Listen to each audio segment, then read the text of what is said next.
నకిలీ సోయా విత్తనాలతో నష్టపోయిన రైతాంగం కన్స్యూమర్స్ రైట్స్ ఆర్గనైజేషన్ ను సంప్రదించింది. ఈ మేరకు వారు ఇవాళ జైరత్ మండలంలోని పంట క్షేత్రాలను పరిశీలించారు. కంపెనీ నుండి పరిహారం అందేలా తమ వంతు ప్రయత్నం చేస్తామని, రైతులకు అండగా ఉంటామని సభ్యులు భరోసా కల్పించారు.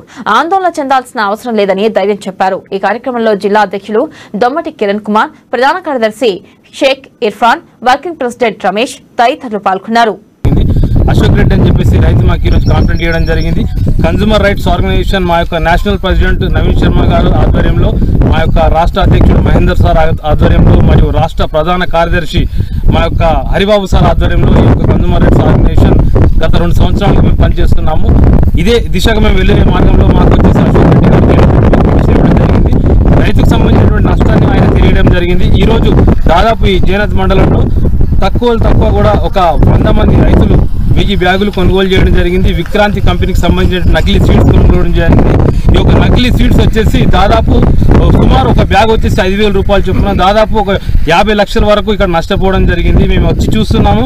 చుట్టుపక్కల ఉన్నటువంటి రైతులు కూడా మాకు చెప్తున్నారు, సార్ నిజమే సార్, విక్రాంతి బ్యాగ్కు ఖచ్చితంగా వాళ్ళు తీసుకుంటే ఒక 3 బ్యాగులు తీసుకుంటే దాంతోపాటు మరి ఒక 2 బ్యాగులు ఎక్స్ట్రా తీసుకోవాలని చెప్పేసి దానికి సంబంధించినటువంటి పనికిరాని మెటీరియల్స్ వాళ్ళు ఇవ్వడం జరుగుతున్నాయి.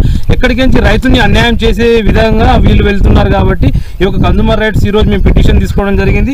మాకు ఈ యొక్క కన్జ్యూమర్ రైట్స్ దృష్టికి వచ్చినటువంటి విషయం ఏంటంటే, ఈ విక్రాంతి ఈ యొక్క కంపెనీ బ్యాగ్ పైన ఒక లాట్ నంబర్ కూడా లేదు, దాంట్లో భాగంగా ఎంఆర్పి కూడా లేదు. మేము అన్ని స్పష్టించడం జరిగింది. మాకు రుజువు ఏదైతే ఉందో మేము తీసుకోవడం జరిగింది. ఇదే విధంగా నిన్న కూడా వీళ్ళు చెప్పారంట, దీనికి సంబంధించిన గవర్నమెంట్ అధికారులు కూడా రావడం జరిగింది. ఆదిలాబాద్ జిల్లా తలమడుగు మండలం కోడ ఉన్నత పాఠశాలలో చదివే విద్యార్థులకు గ్రామస్తుల సహకారంతో పౌష్టికాహారం అందిస్తున్నారు.